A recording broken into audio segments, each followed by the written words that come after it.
ధను సంక్రమణం ప్రారంభం 16 డిసెంబర్ 2024 సోమవారం ఉదయం 6:57 సూర్యుడు వృశ్చిక రాశిలో నుంచి ధనస్సు రాశిలోకి ప్రవేశిస్తాడు.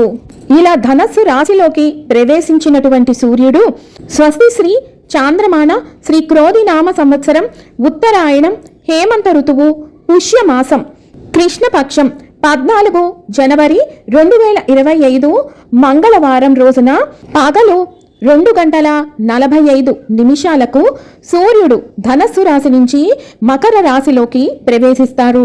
దీనినే మకర సంక్రమణం అంటారు. ధనుర్మాసం 16 డిసెంబర్ 2024 సోమవారం నుంచి ప్రారంభమై 13 జనవరి 2025 సోమవారం భోగి పండగ రోజున గోదా కళ్యాణం నిర్వహించటంతో ధనుర్మాసం ముగుస్తుంది.